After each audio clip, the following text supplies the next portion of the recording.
Hola a todos, bienvenidos a un nuevo video tutorial de la Raspberry. En esta ocasión vamos a ver cómo controlar un display LCD de 16x2 con nuestra Raspberry. El display LCD es este que tengo aquí y como vemos es una placa que trae 16 pines en la parte de abajo y en la parte superior trae lo que sería el display.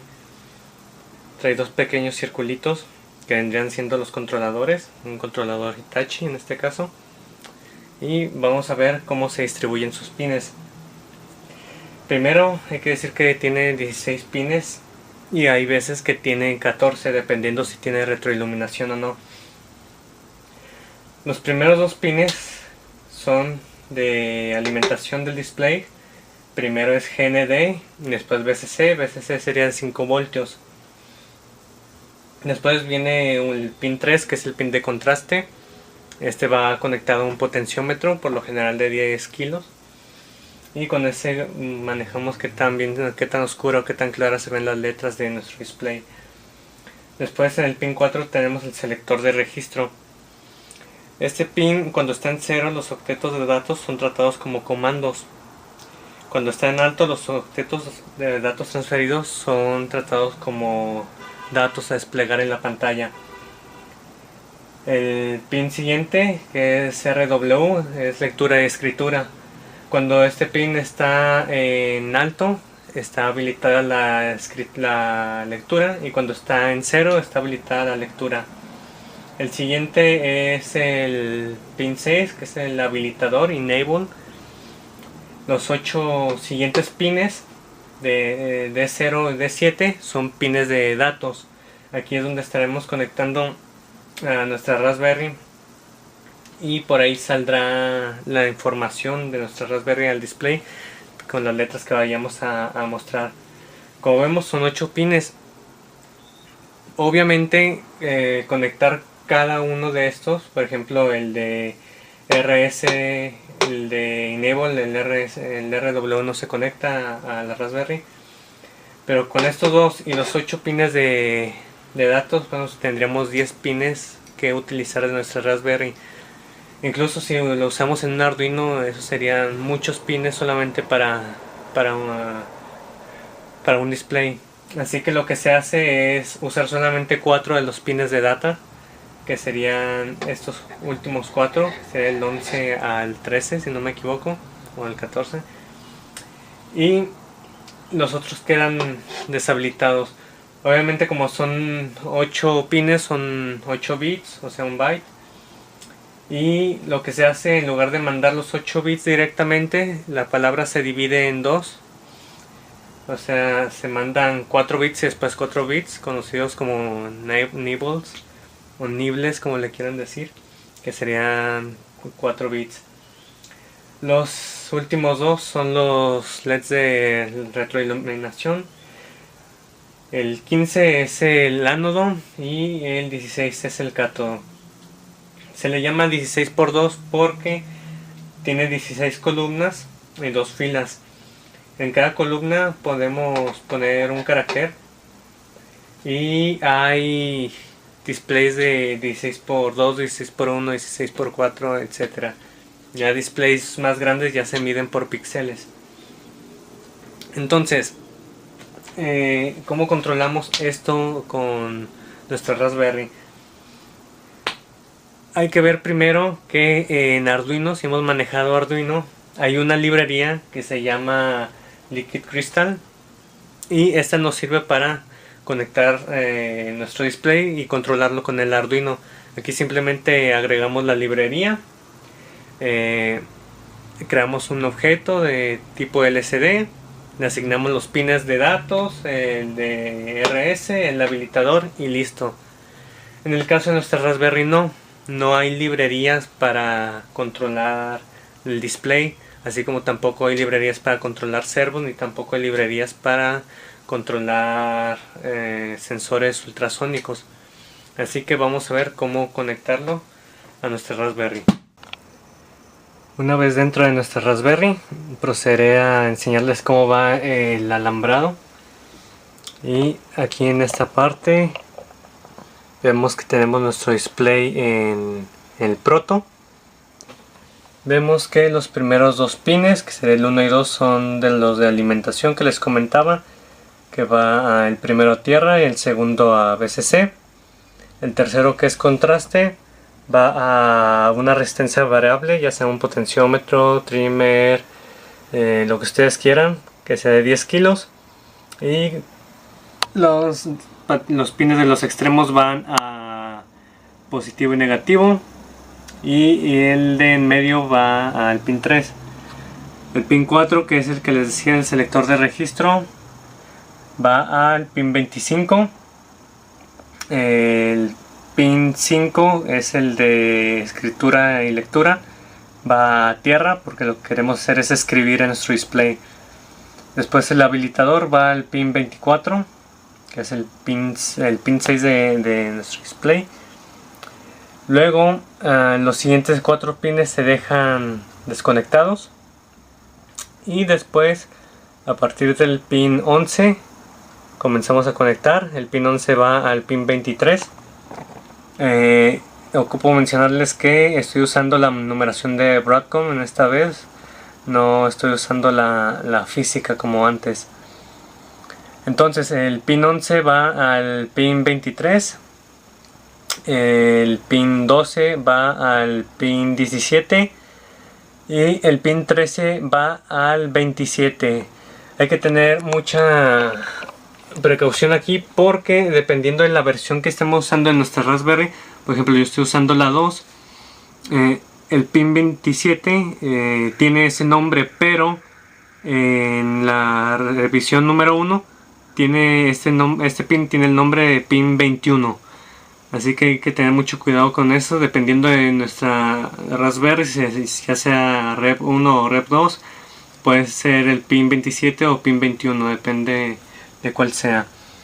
Y por último, el pin 14 de nuestro display va conectado al pin 22.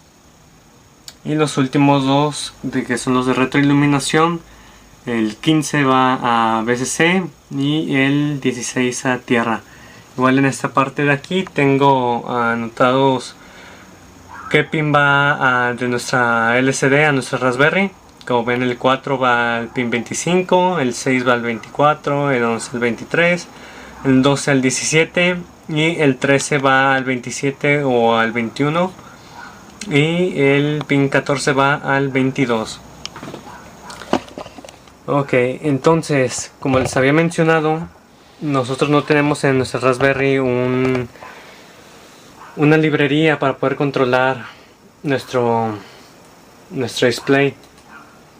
Así que otra cosa que ocupo mencionarles es que no estoy usando Arch en esta ocasión, estoy usando Occidentalis, que es la variación o el distro de Adafruit basado en Raspbian. ¿Y por qué lo estoy usando? Bueno, porque tiene algunas cosas muy interesantes, algunos parches en el kernel, algunos comandos extra, y bueno, esto ya lo veremos después. Lo importante es que Adafruit nos proporciona un código para poder controlar nuestro display. En la página de Adafruit les dejaré el link en la descripción. Nos pone un tutorial sobre cómo hacer esto, pero obviamente está en inglés. Yo lo que estoy haciendo es explicárselos en español, aparte de que para controlar nuestro display hay muchos códigos en internet, o sea que podemos usar cualquiera de esos códigos e igual nuestro display va a funcionar. Pero en el caso del código de Adafruit, lo que tiene es que es muy completo, trae muchas funciones. Por ejemplo, este es el código y vemos que tiene una clase que se llama Adafruit-char LCD. Tiene los comandos y abajo vienen las funciones. Por ejemplo, aquí donde dice def init, voy a acercar esto un poco más para que lo puedan apreciar.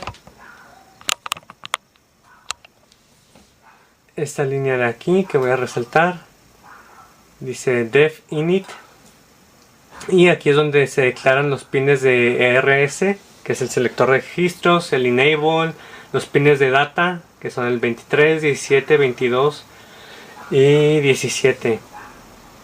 Y bueno, aquí empieza a hacer las funciones, por ejemplo, funciones para inicializar la pantalla, con cuántas líneas, cuántas columnas. Para que nos lleve a la primera posición tenemos la de Home, esta de aquí arriba, función Home.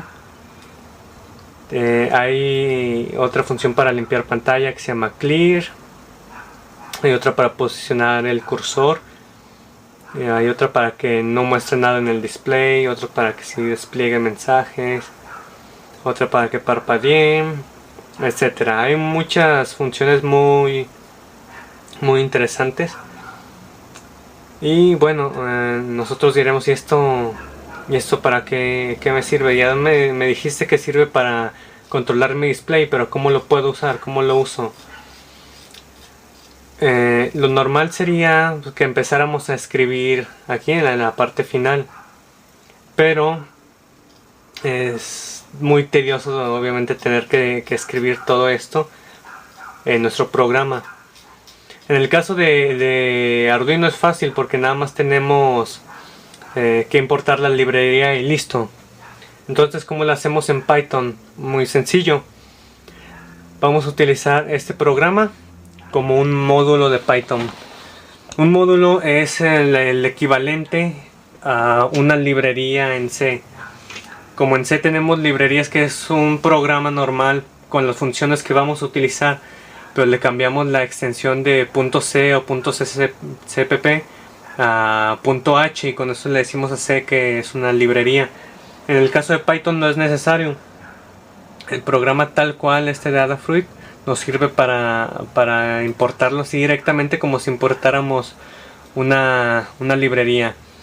Por ejemplo, aquí vemos este programa que yo he hecho. Es un programa muy sencillo. Lo único que hace este programa es que le pide al usuario en la consola una cadena, que ingrese una cadena y se la despliega en el display. Es todo lo que hace. Así que vamos a ver. La primera línea dice from Adafruit-char lsd import Adafruit-char lsd.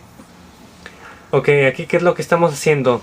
Del programa este, que es el de Adafruit, tenemos en esta pestaña de aquí arriba, vamos a importar la clase Adafruit-char lsd, que es la que contiene todos los métodos y funciones que vamos a utilizar.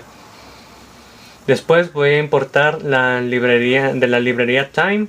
Voy a importar la función o el método sleep. Este ya vemos que es como un delay o un pause. Ya lo hemos usado anteriormente. Después hago una asignación donde le digo a Python que cuando yo escriba lsd va a ser lo mismo que si yo escribiera Adafruit-char lsd, que es el nombre de nuestra clase. Entonces, y aquí comienza mi programa. Le digo lsd.clear y esto lo que hace es limpiar la pantalla. Como ven, aquí no necesito especificar puertos de entrada y de salida porque eso ya viene especificado en el código de Adafruit. Y imprimo después este mensaje lsd.message bienvenido Occidentalis. Este de aquí es un salto de línea. El código, la librería el programa de Adafruit ya está programado para que cuando detecte esta secuencia de caracteres en una cadena lo interprete como un salto de línea. Y después ponemos nuestro try, ponemos un print normal. Este print obviamente sabemos que lo que va a hacer es desplegarnos esto en consola. Nos va a mostrar programa de prueba LCD y un salto de línea. Y después nos va a pedir que ingresemos una cadena y se va a guardar en la variable llamada cadena. Una vez que el usuario ha ingresado la cadena, vamos a limpiar la pantalla. Vamos a quitar esto que decía Occidentalis. Y lo que va a hacer, va a mostrarnos en el LCD el mensaje. Y el contenido va a ser lo que el usuario haya ingresado y que se haya guardado en la variable cadena. Y aquí tenemos nuestro except con el keyboard interrupt y para limpiar pines.